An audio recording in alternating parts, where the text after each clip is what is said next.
Good afternoon. My name is Rrezarta Krasniqi, and I will be presenting the paper analyzing and detecting emerging quality-related concerns across OSS Defect report summaries. I am also the first author of this paper. Um, Let me just give you a brief introduction of what quality concerns are about. They are really coined with the terms non-functional requirements, as are referred in most of literature. They answer the how question of the software, and they define system quality attributes such as security, reliability, performance, and amongst others. They also describe the non-behavioral aspect of the systems and any constraints that can be used to judge the operation of the system rather than its specific non-functional behavior. Why quality concerns are important, you might ask the questions, and who really cares?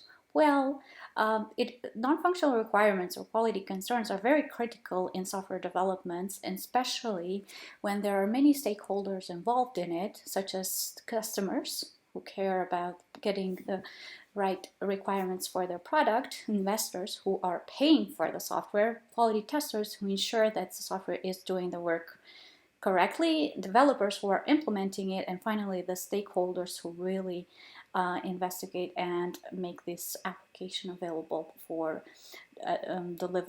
delivery. Now, I have to emphasize the three major challenges that are known or maybe not known.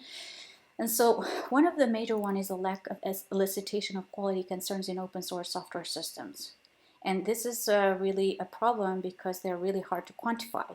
The next one is lack of traceability support of quality concerns during maintenance. And usually when when there is a lack of traceability, there is a tendency for the design at the architecture level to change, and that usually triggers an architectural drift effect in the system. And because quality concerns are very difficult to detect either at the design level but also at the implementation level, especially at the implementation level, that usually leads to qualities to deteriorate over time, and also bugs will evolve over time.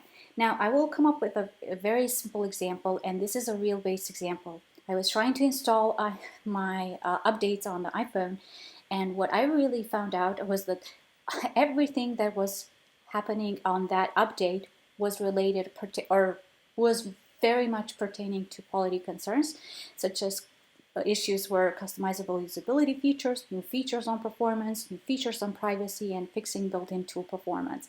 And so everything that is highlighted is pretty much related to quality concerns. The same thing or the same theme of problems were also noticed when I was updating my Mac OS. As you see, there are all the different 6 or 5 types of quality concerns investigated. Now, these issues usually are investigated through bug reports. So in this example, we see that there is a bug. It's called deadlock in Java 5 VM when using native authentication when client running in the same VM as the server.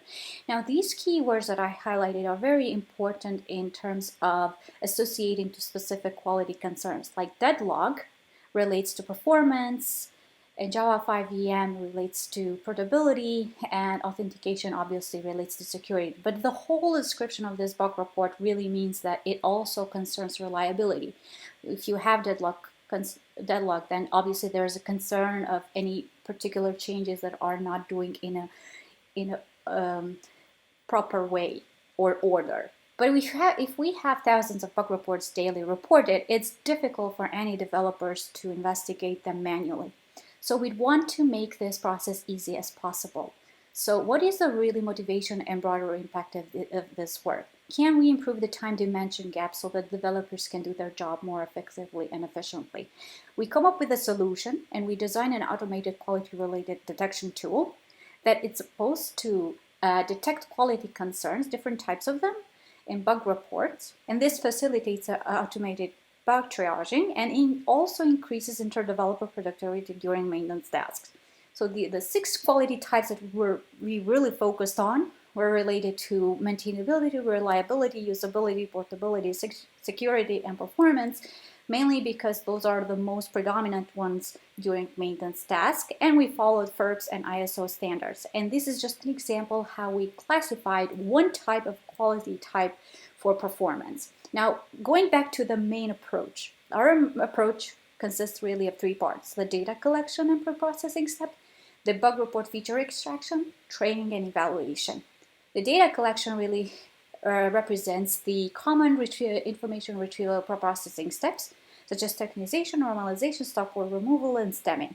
And then we go back to the other part of it, which is bug report feature extraction. So we extract three types of features in the text representation: the lexical features, the shallow features, then semantic ones.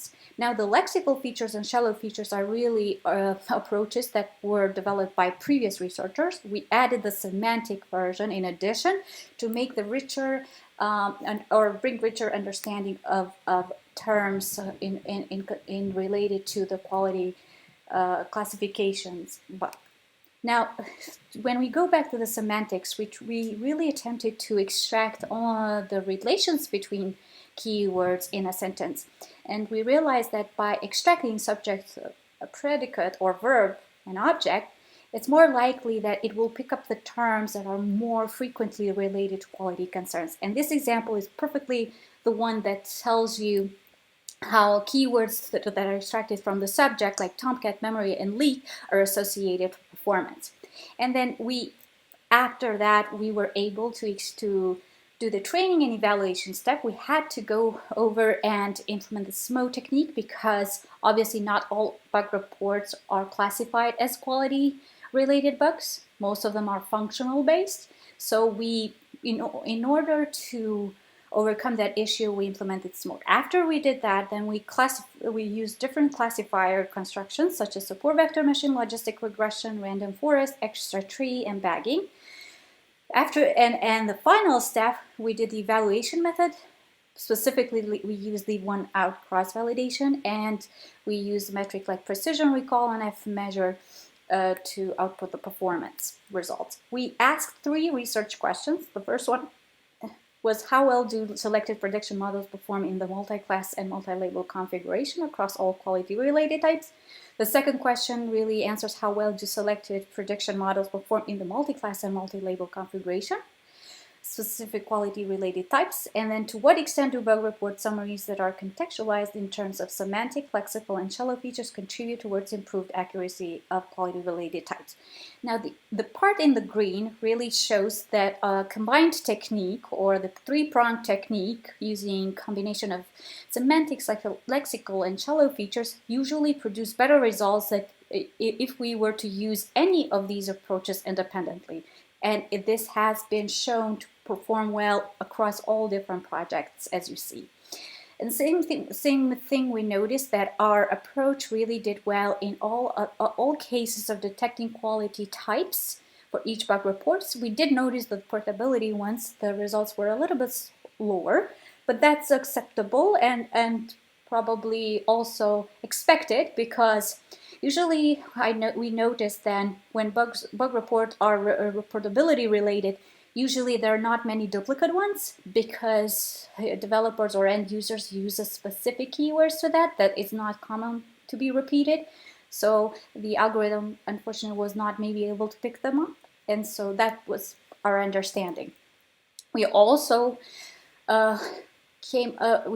wanted to know which were the features that really contribute towards the high accuracy of our tool, and we found out the unique keywords of the summary, or also you would call it bag of words, were the ones that produce really high scores, and along that also the entropy base 2 and entropy base 10, because those were the measure to compute how likely the semantics of keywords extracted were related to, let's say, to portability or performance and so on. We also, after we were able to have our tool implemented and be able to detect the quality concerns and the bug report description, we were able then to trace and map those quality concerns in the source code itself or the whole system.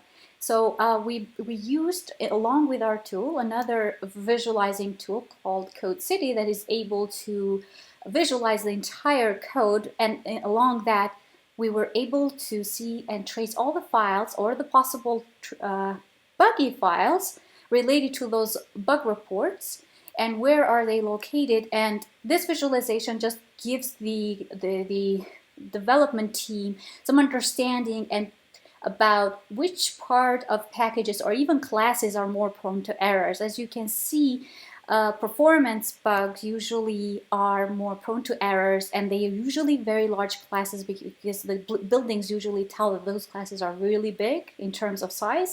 And so that was the major observation. And along that, there are other classes that can be observed, such as usability bugs, but usually they are smaller classes, and so on. And so what is really the contribution of our work, you may say?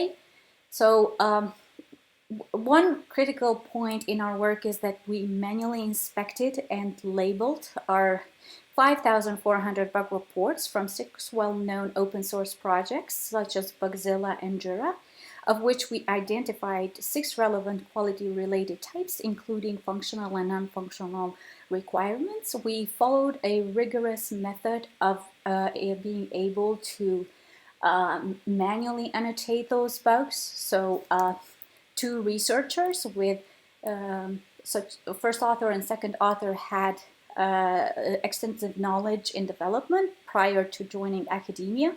And then after that, we were able to build an automated quality-based classifier to reveal poorly implemented quality types in the code and analyze the degree of their impact during software maintenance and evolution.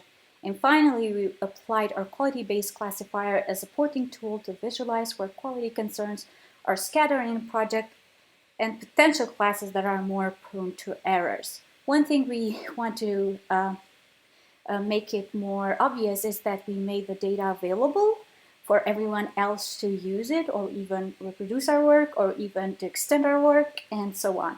So with that, I conclude my work. And